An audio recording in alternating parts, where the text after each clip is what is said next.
Hello, hello, hello. Thank you so much for coming on the episode. Honestly, I've been looking so forward to recording with you, Forest, and hearing more about your story. You touched my life in so many ways and still up to this day. So excited to also dive into that a little bit more, but excited to have a good old Canadian boy on the podcast. This podcast is CanCon, so that's great. Yeah. And yeah, hear a little bit more about you. I know you were super busy. You just got back from touring for a few days with James Blunt. So thanks for taking the time to chat and excited to dive in. I'm excited too. It's nice to hear a Canadian accent. I know. We should count how many A's are going to be in this. Mine are reserved. I've like they're hidden. They're hidden behind me. I could feel them, but I'm like, oh no. Okay, I like even text A. Like I'm a full on Aer. Yeah. Yeah. Yeah, I'm very much about the A's. I love it. I support it.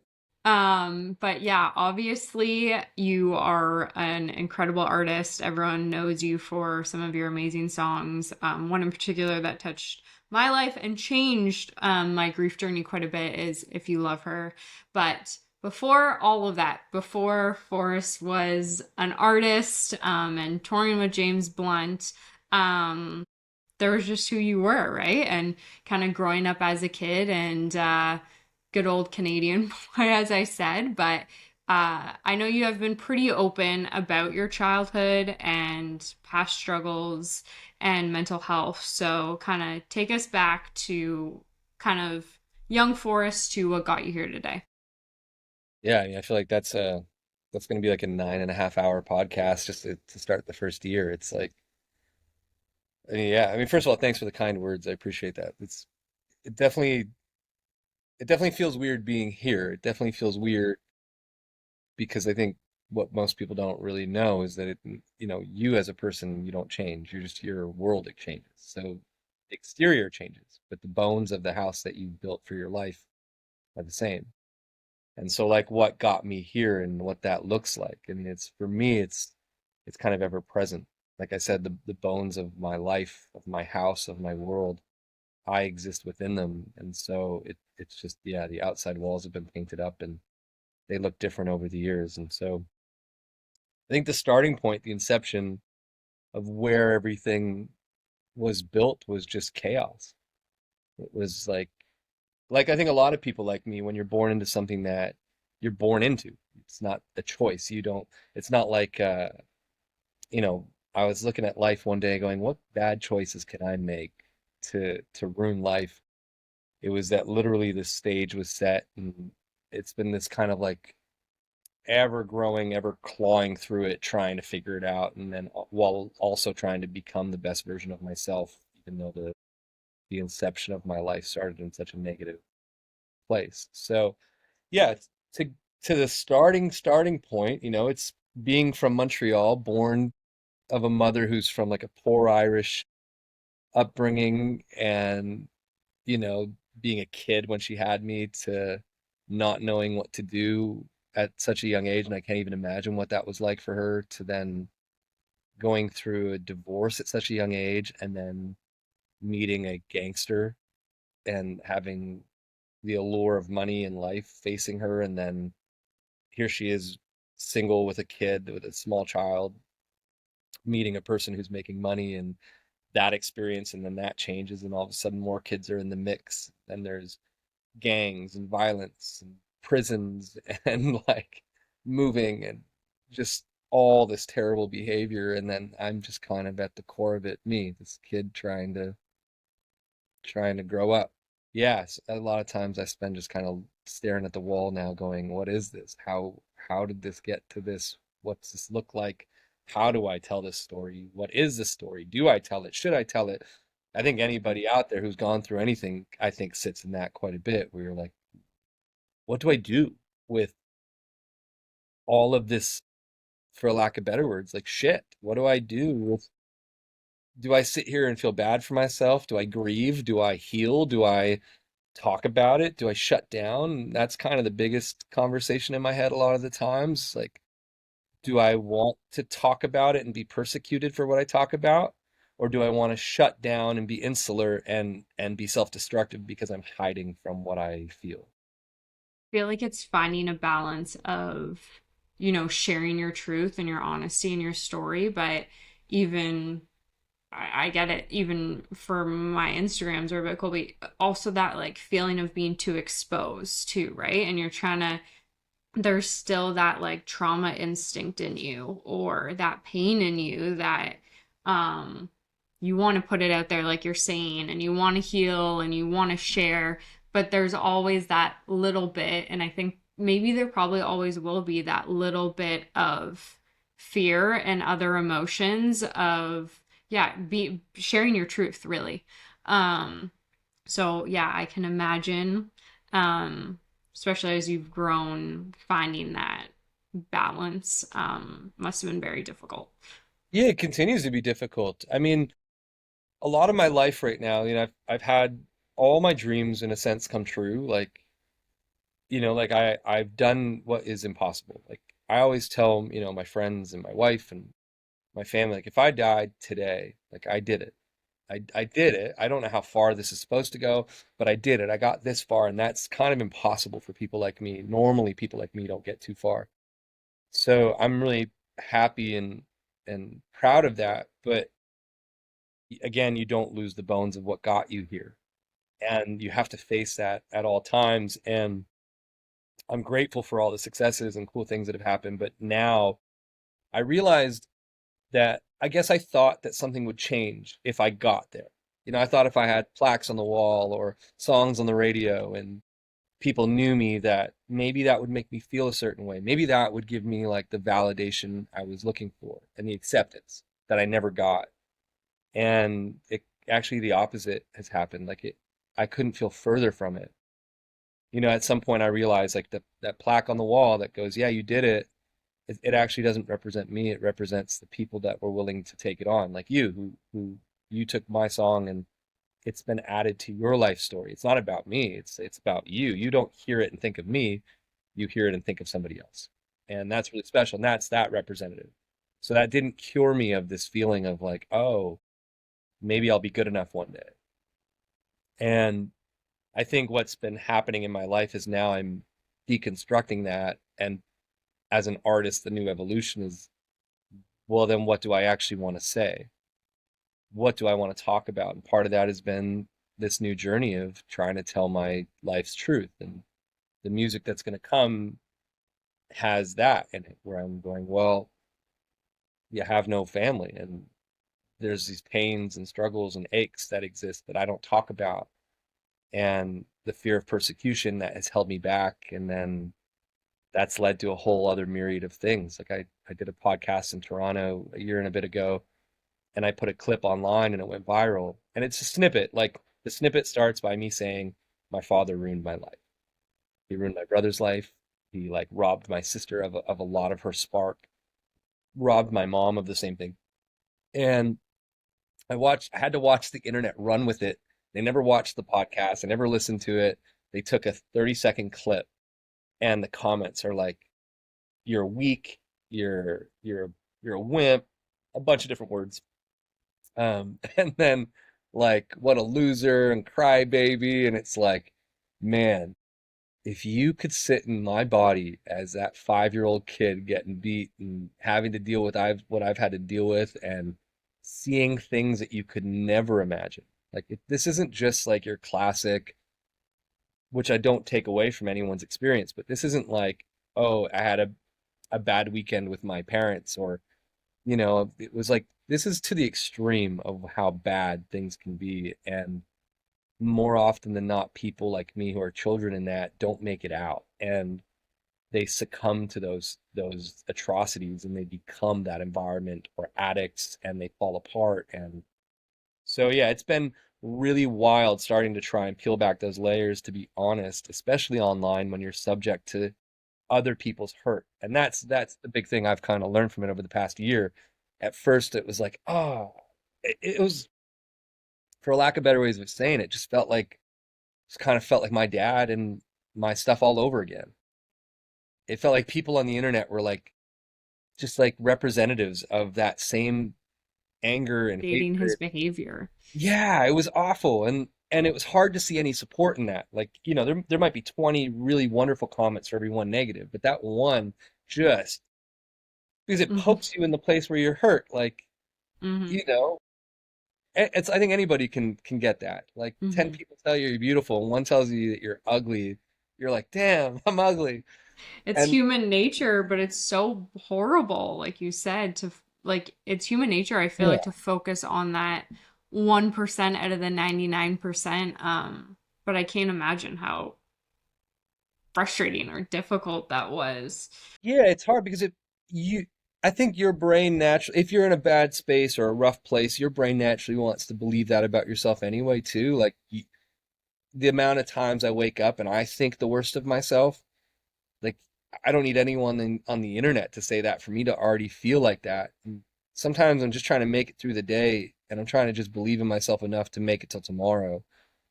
And I don't think people realize that. And I've tried to learn that people don't know that. And they don't know what's happening. And I've come to understand that those people are limited and they're obviously hurt because even though things have happened in my life, even while I'm talking to you here, like I can't insult the same people that hurt me the worst in my life. I can say it's honesty and truth.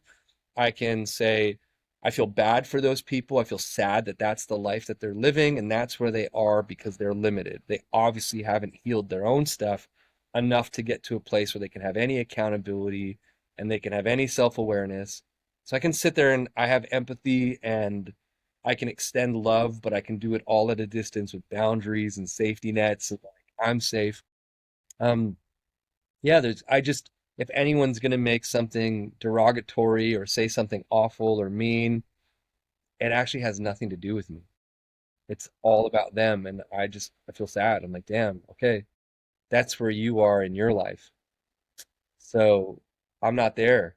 And now I'm just trying to learn that. It's like, okay, I can't imagine what it's like being like a Justin Bieber or a Lindsay Lohan, taking that from like millions of people all day long. Like, I'm lucky I'm not like famous like that. Like, that's brutal. I literally don't know how they must have some. They have breakdowns. Like they're Yeah, there must be some serious, yeah, cries and screams into pillows, that's for sure.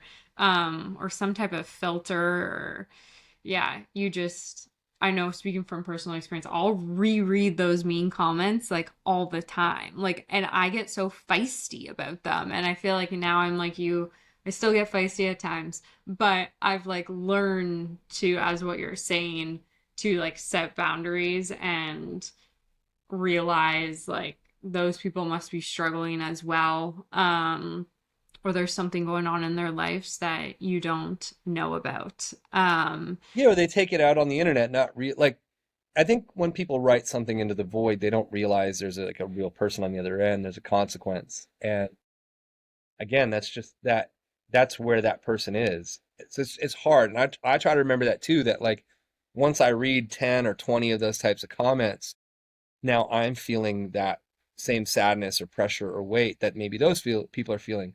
And I have to be careful that I don't respond to one of those comments with the weight of 20 of them.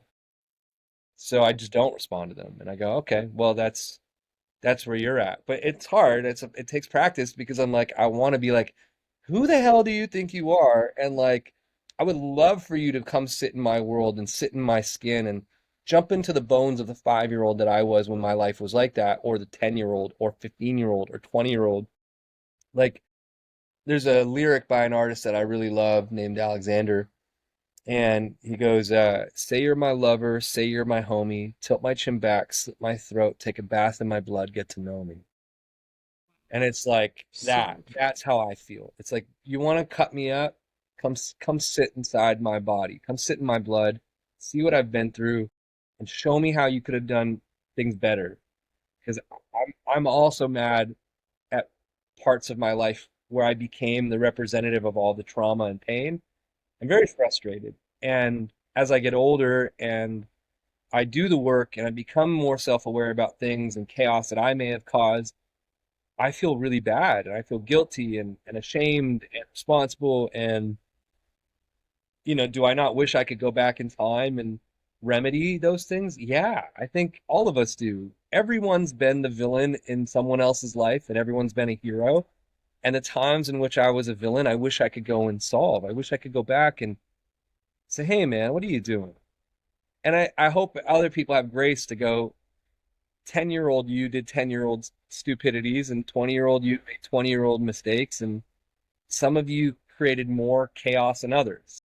Some of you had a couple drinks too many and drove a car, and luckily no one died that night. You still did the same thing that someone else did. So it's like just being careful of how we point fingers and blame. And I think it's also just allowing people to grow.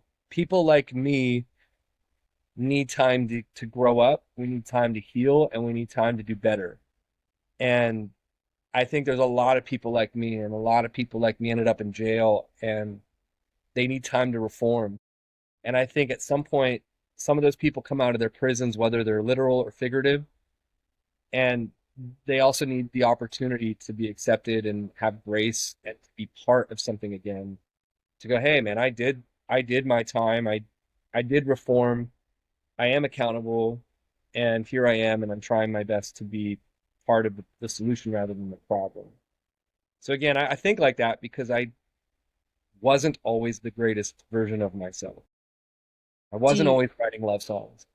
I was breaking hearts and and my own breaking my own spirits in life. So yeah, was there a pivotal moment growing up, whether you were 5 or 10? I know you've talked about a few situations when with your stepfather at school when you were 5, to when you were 10 to 15, that you were like, or do you think, obviously at a young age that that's harder because you are young, but was there any certain pivotal moments that you kind of were like, this isn't a quote unquote normal behavior, or I'm different here, and I like you felt that and then you wanted to like more for that? Or do you feel like when you were younger, you were just obviously trying to essentially stay alive, and kind yeah, of keep, yeah.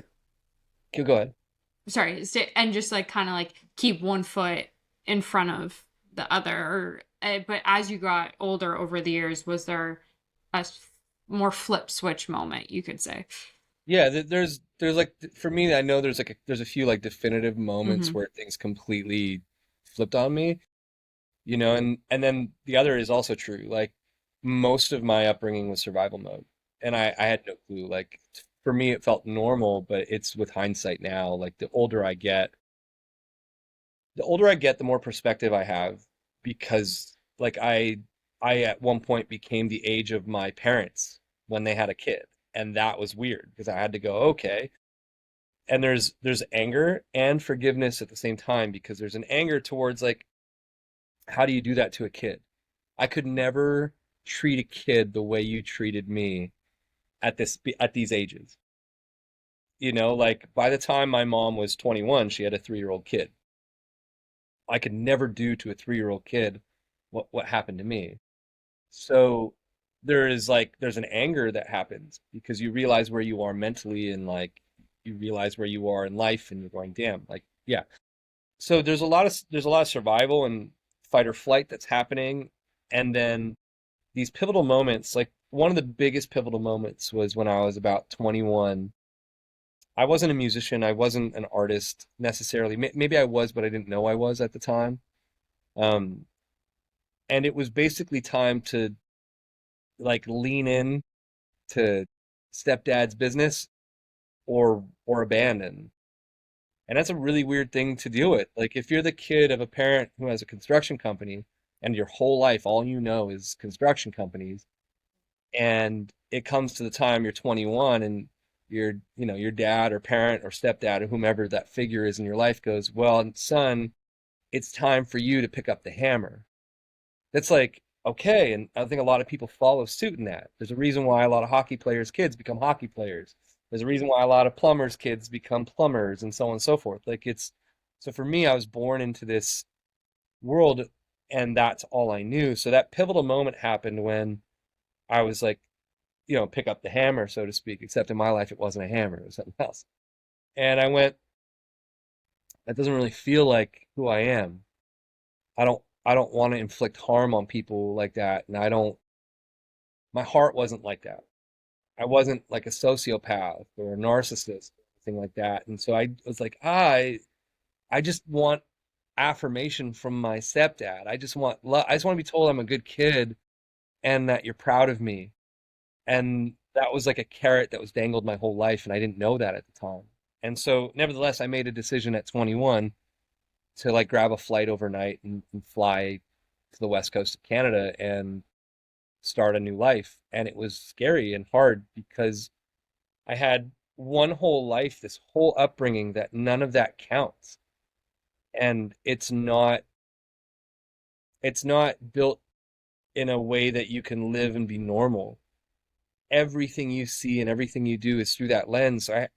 It was basically like coming out of prison with only prison rules and knowledge at my disposal, and I had to learn how to become a normal human being. And I'm ashamed to say that it took me a long time. Do you think looking back that there was, whether it was a teacher or a friend that you made, that a parent or something that you saw maybe their, I don't even know if this is like their love or their care, or something for you during that times that you look back now and you are like so grateful for, whether it was a small action or someone checking in on you, or yeah, just witnessing something else that you were like, I want that too, if that makes sense. Yeah, I don't think at the time I understood what that looked like for Hmm. me. To be honest, I think it had the opposite effect. Like if I felt love, I pushed away. Like I I I felt like I wasn't good enough to be loved. So when I was younger, I every time someone tried to present love, I took that as abandonment. And so it had like the opposite impact. And I found that when I was younger, when someone was showing that they could love me, I inadvertently made choices in my life to make it so that if they took that love back, I could feel like I wasn't worthy of it in the first place. So yeah, it kind of was the opposite. Yeah, it was a lack thereof for me for most of my adult life. A lot, pretty much up until meeting my wife. I when I met my wife, I'd done so much work to get to that point that I think it was the first time I was ready to be loved. And I was really ready to love. Like I really had this desire to love. I had this desire to accept and to be accepted. And so my view was like changing, and I'd done a lot of therapy and a lot of work to like figure out what had gone wrong. Like where did I go wrong so many times in my past? Because like I picked the wrong people to love and got hurt so fast.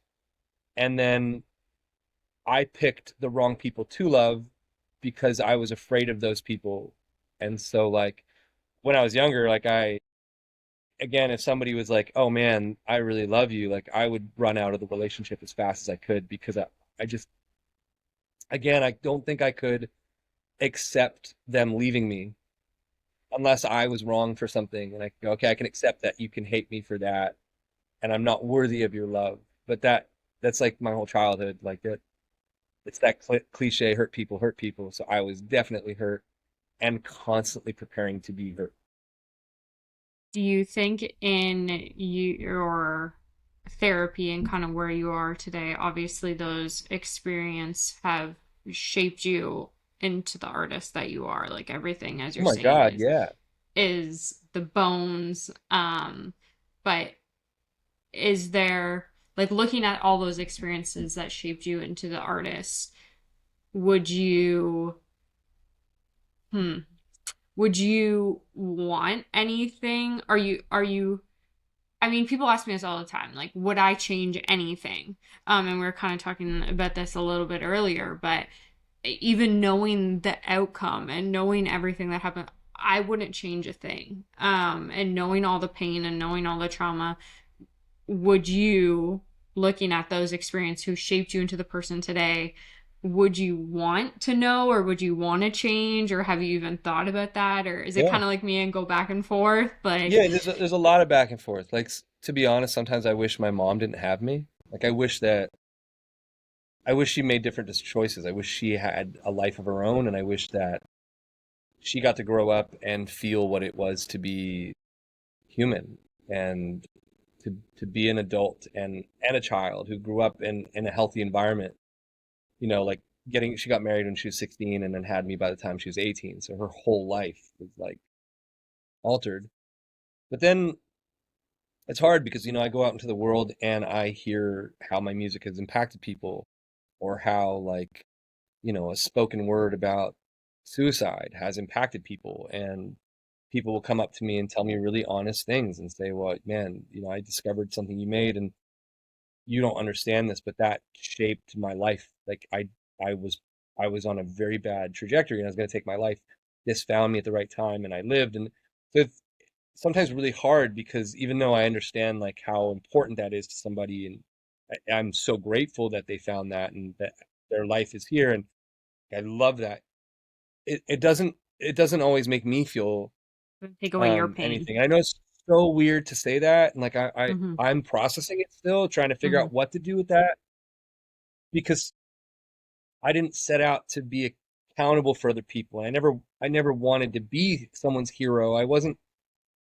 If anything, I was just trying to like take care of my own life and not try to die and try and thrive. So I'm stuck between a rock and a hard place sometimes because you know do I wish things were different? Yeah, I wish people weren't hurt because of me. That's for sure. And I would take that all back. Nothing that I've found in success has made me feel any better about that. Nothing about my self awareness has made me feel better about that.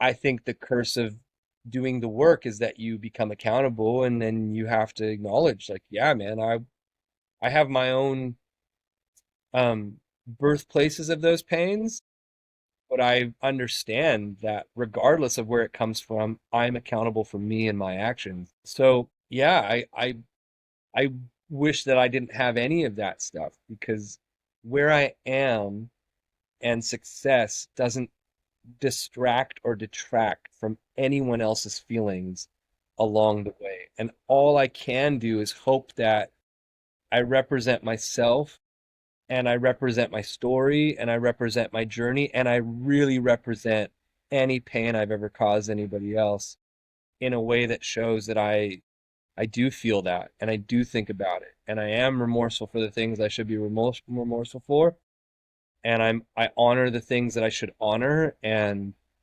I'm really grateful that I'm here today and I made it through, and I'm proud of the person I am, and I'm sad for the person at times I'm sad for the person I was at times. That's what I'm trying to say.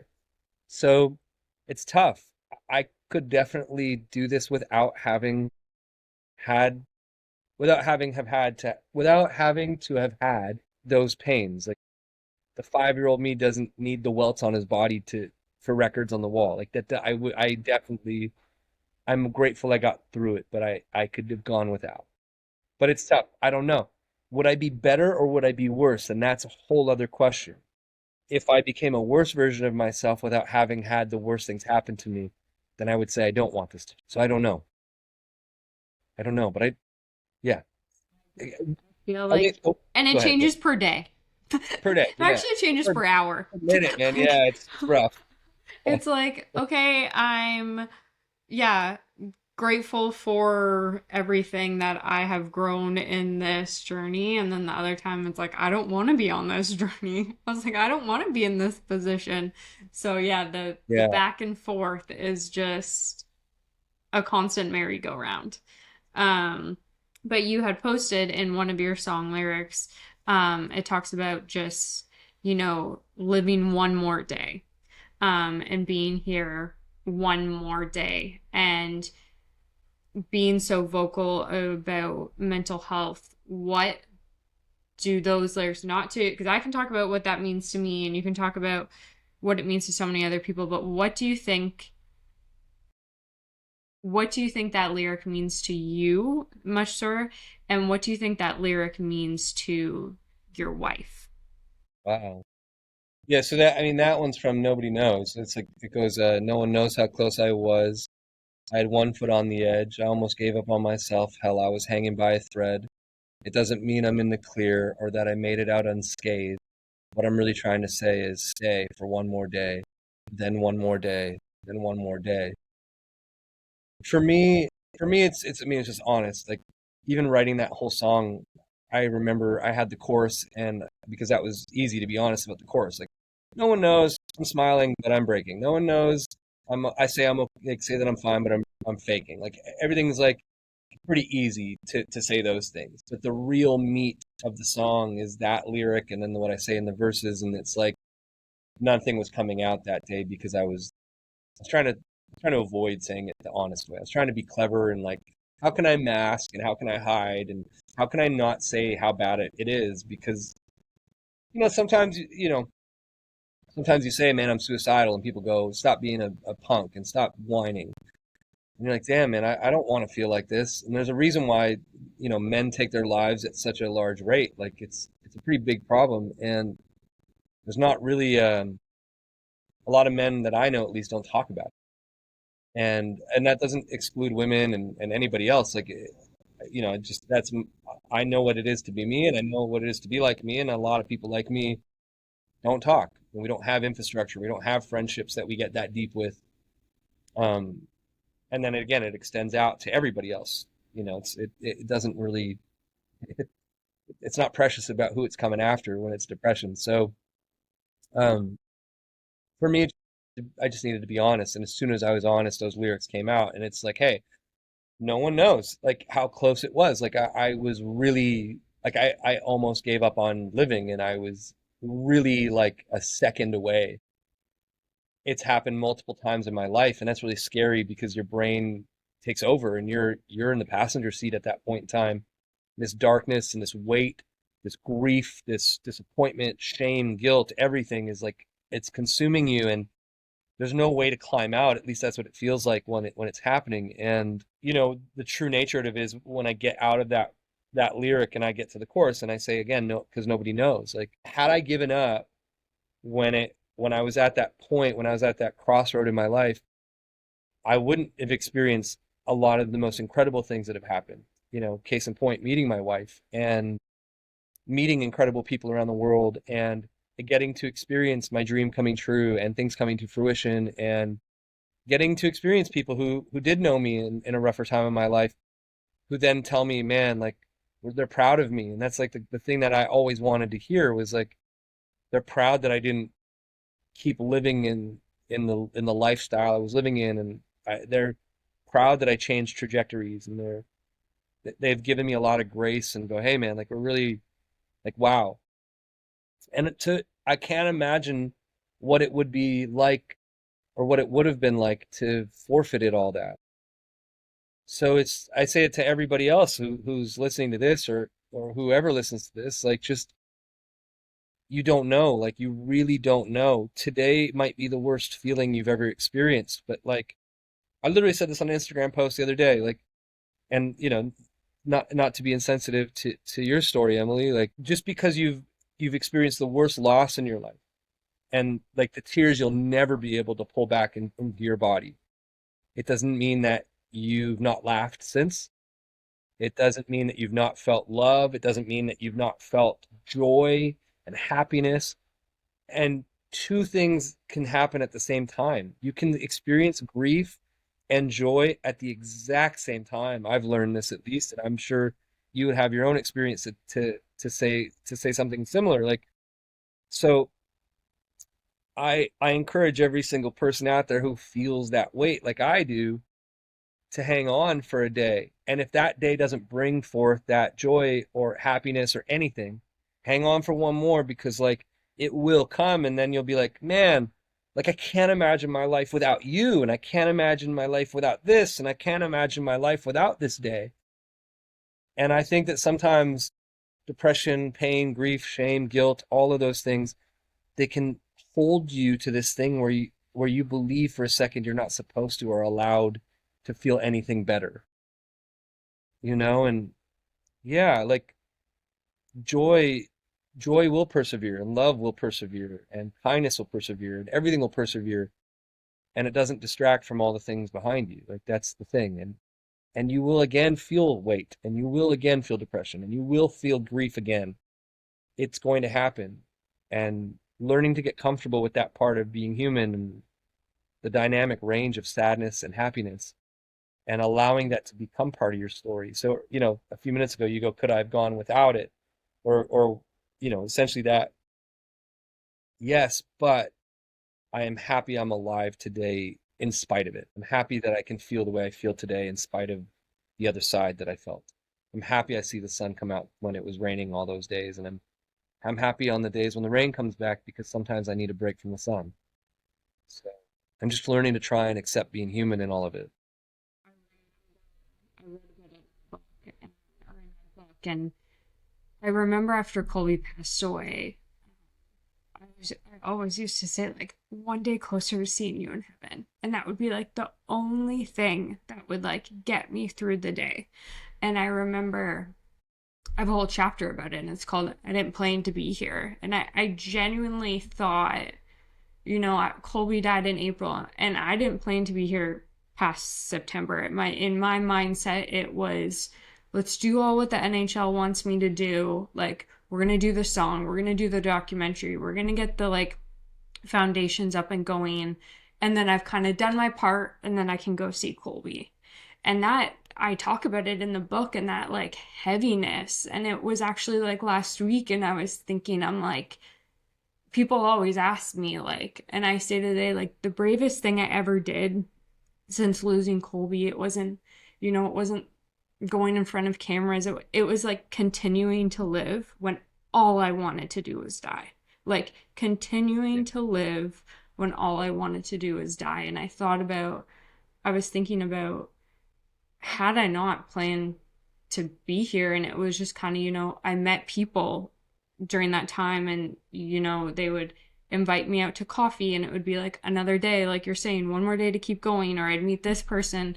And yeah, like last week I was thinking, had I went through with that, I wouldn't have met this amazing group of people that I now have in my life, that yes, I met because of Colby dying, because like post Colby friends that I would have never met had I not gone through what I did. But I'm so grateful for them now. And they've become like such an incredible support system. So as you're saying, like, the one day, like, just get through one more day. And I think you did touch on like a very good point. I think men's mental health is something that's definitely, not talked about as much. So I admire you like talking openly about that and your struggles, because I think it helps kill the stigma or break down the stigma, more than, yeah, we need more of that, because I think it's really, really important. I appreciate that. And I appreciate you sharing your story and how candid you are. Like even last night, my wife and I were laying in bed and I was talking about doing this today and joining you. And, like over the years, like I've mentioned you in passing to her to be like, oh, this is experience and it's hard. Like your story touches us because, and I think a lot of people, because you're forced to confront something. You're forced to confront what what would I do if that happened to me?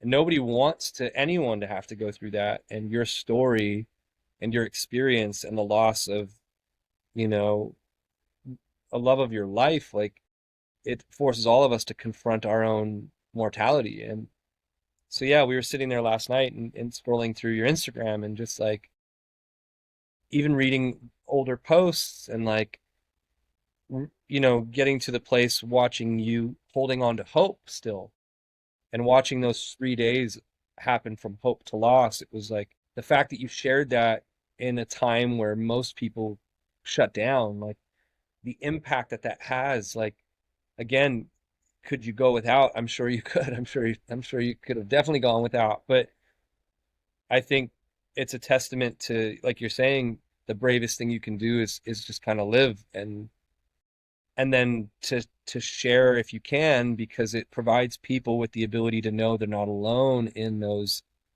feelings. And what would you do?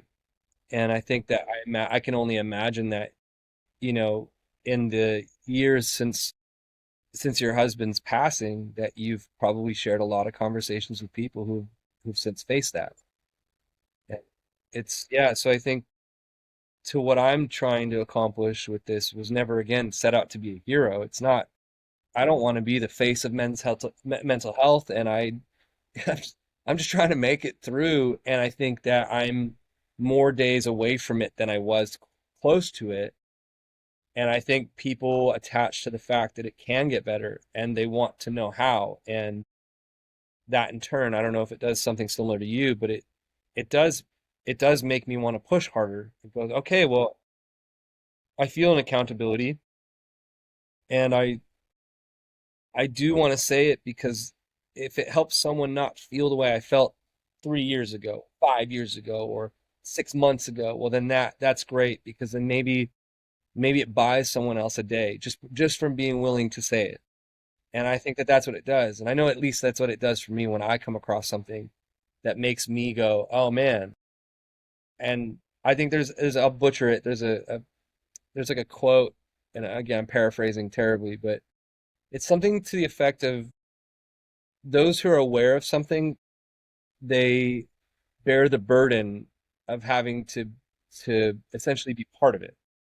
So like if in a relationship or a friendship you see the problem but the friend or the partner doesn't, you bear the burden of having to to lead in that moment. And I think that that's what this is. It's like I I got through it and I'm aware of it and I have an understanding to it, and I feel like I bear the burden of being a little mouthpiece and a little like voice to it, to at least not, in my place, knowing I don't think I could be selfish with the information anymore. It's like, okay, here's what it is. And I don't know, sometimes even just saying it out loud makes me feel like I got some of the poison out, because holding it in was like, that's where I was dying, like for me. I So feel like I'm sure for you and writing the your lyrics and your songs, it's kind of, for me it was like an like sharing on, it like helped my emotional process a little bit too. I think I'm like very um yeah, verbal, and I was like, if I can just help one person, or if I can just do this. And I know for one of your songs in particular, and there's a plaque in the back with its title on it. I'm gonna get emotional talking about it. I remember hearing that song for the first time. I know exactly where I was standing, and it was on my iPad. And I think it was like, well, it was like a year and a half after Colby died, and was kind of like not really in a great headspace with it all. And I remember your song came on the iPad, and it was the first time I heard it. And I remember being like, I feel like this is Colby saying these words to me. Like, I feel like this is exactly what, because I had said to Colby, like, if you want me to stay, um, and I talk about it in the chapter of the book that is literally "If You're the One She Lets In" named, and I write down your lyrics in it, and I say, if you want me to stay, you better send me someone real soon, because I don't know how much more I can kind of take. And your song came on in the kitchen on the iPad, and I remember, like, I think it was well, it was the lyrics in general just were very describing of me, and it was talking about love notes. And I have a whole box of love notes that Colby wrote me.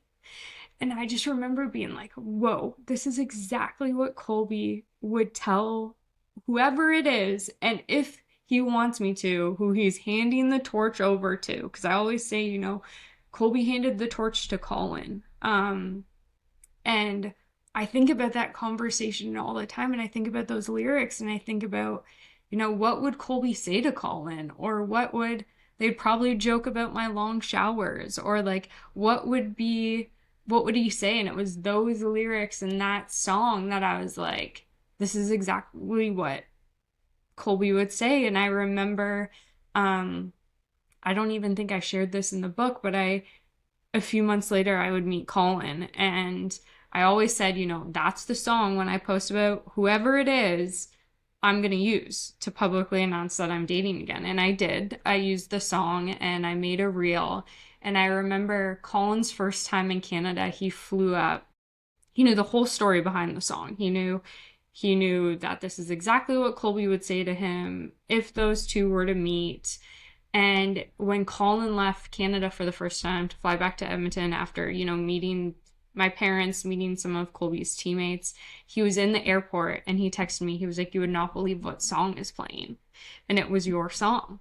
He was sitting in Chili's in the Edmonton airport and your song came on. And I texted Colin today at work and I was like, this is so full circle. Like, talking to you today, and I hate that you had to go through everything you have gone through to, to write that song.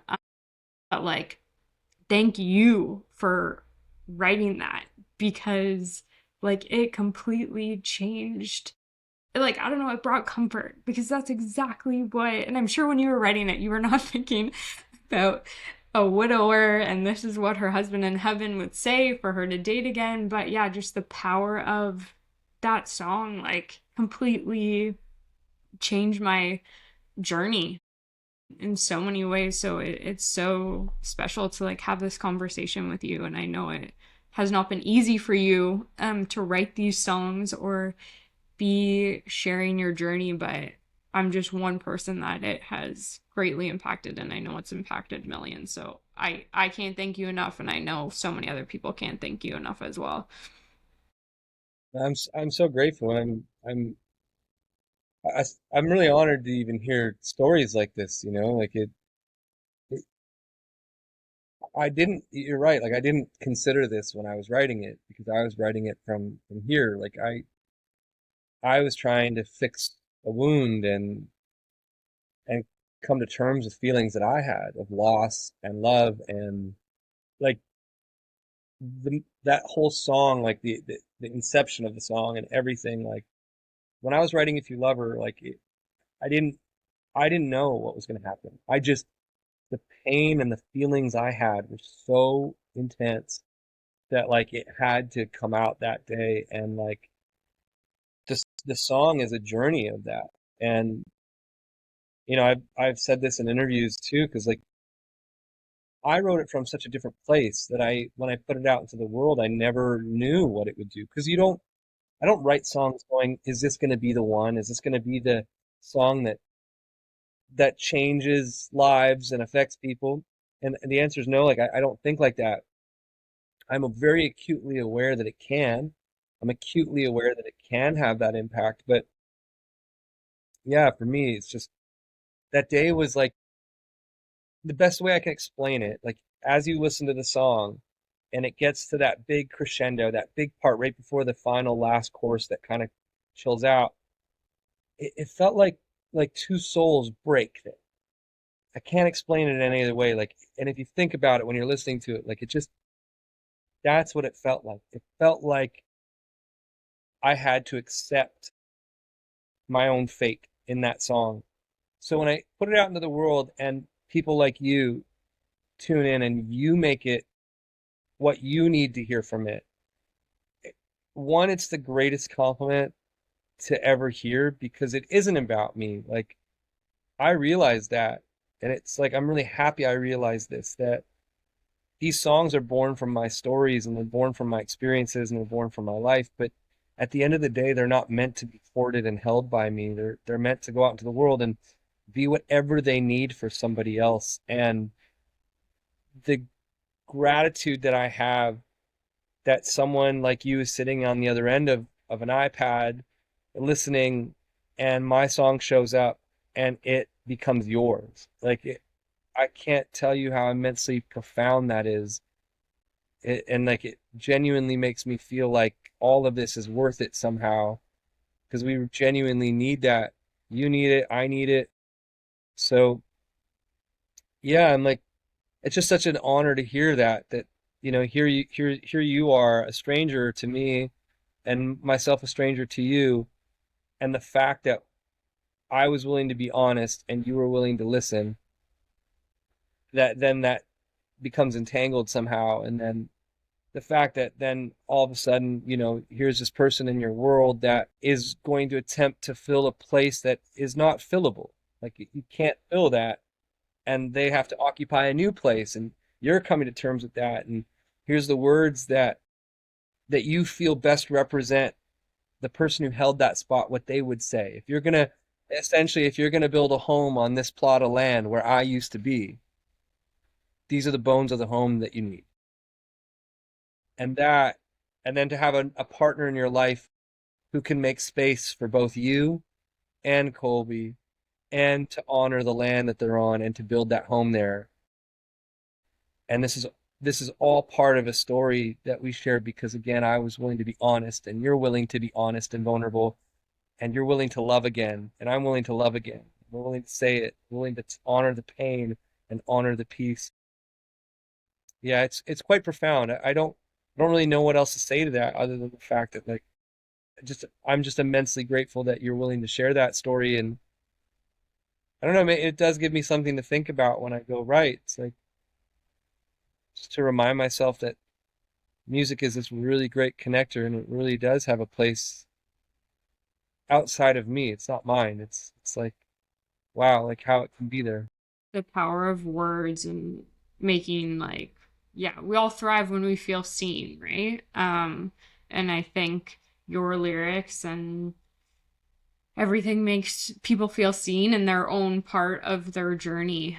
So it's really, yeah, it's special. And I always love hearing, I know you have a few other songs out there that I'm like, oh, it just hits close to home, Oh man. um, for sure. But on a more, I don't want to say happier note, on a more uplifting or up, what is something or a ritual that you do on your like version of game day or concert day that your fans wouldn't expect? Wow, what's a version of my game day?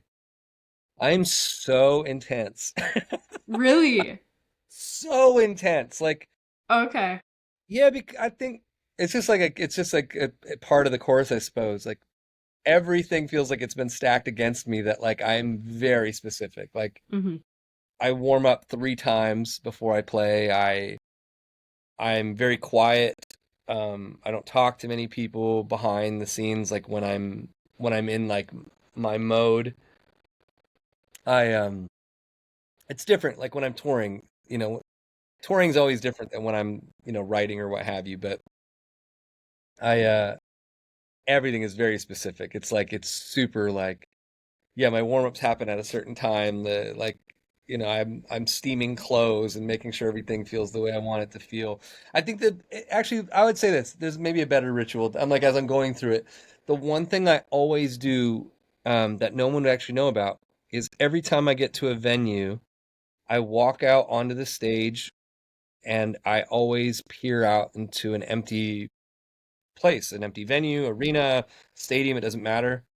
And I always take it in. Like I always remind myself this could be the last time I do this. Like and I remind myself of how special this is. Like I'm about to present me and these songs on a stage for all these people, and so I just take it in, and whether there's 10 people to fill an arena or it's thousands of people, it's all one and the same. Like it's a very special thing that I'm doing, and I'm very lucky to be here. And so I better take it pretty damn seriously and honor it.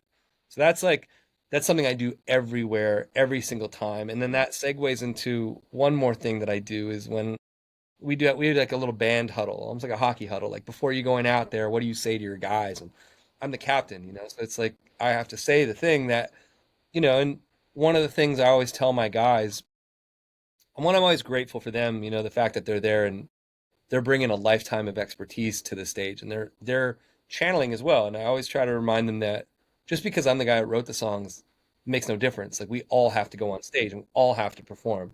It's a team. So like you could be the best player in the world, but you're not scoring all the goals by yourself and saving them at the same time. So it's like you better talk to your goalie like they're a goalie, and you better talk to your defenseman like they're your defenseman. You better be a good forward, and you better lead So I always try to honor that and appreciate like who's essentially on ice for us, you know, like who's going on stage, getting on stage. But the one thing that I always do is I always remind my guys the first song is always for us. Every single show, it doesn't matter where we are, the first one's for us. We earned that. And then the rest of the set is for the fans. It's not for us.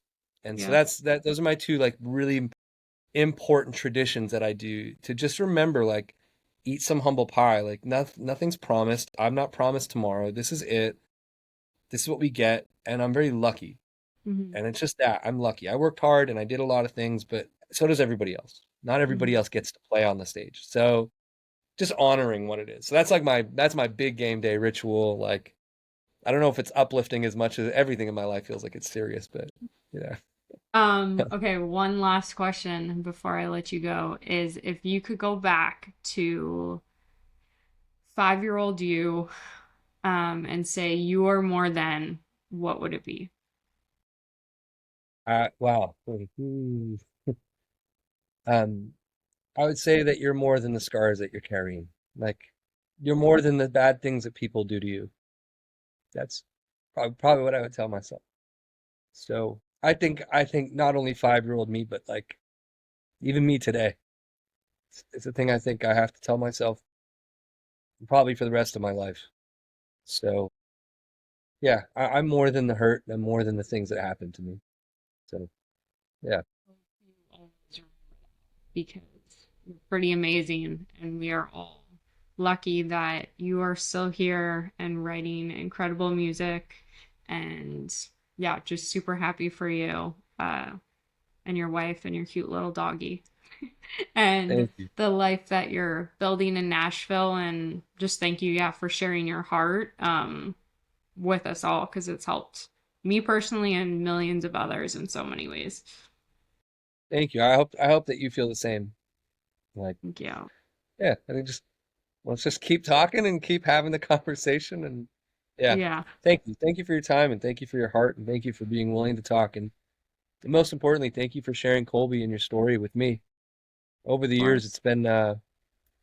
it's been very special and it's your pain is an opportunity for people to learn how to love a little deeper. Hmm. And I wish it didn't have to happen and I wish it didn't happen. I don't think anything has to Hmm. happen. I just wish it didn't happen. And but I'm happy that you've made it through the other side and I hope you know that you make the same impact. So Yeah. Trying yeah, to make him proud. I think you are. I think you're doing just fine in that department. Well, Yeah, thank you. Well, good luck on the rest of your tour. thank you. Yeah, I always love following your journey and all your new music. So thank you so much again for coming on. Well, I appreciate it. Hopefully see you in a city in Canada sometime soon. I know. That would be a blast. Yeah, that'd be so much That'd fun. be great. We'll get some All right, Tim man. Hortons together. I would love that. Awesome. Thanks again. You're welcome.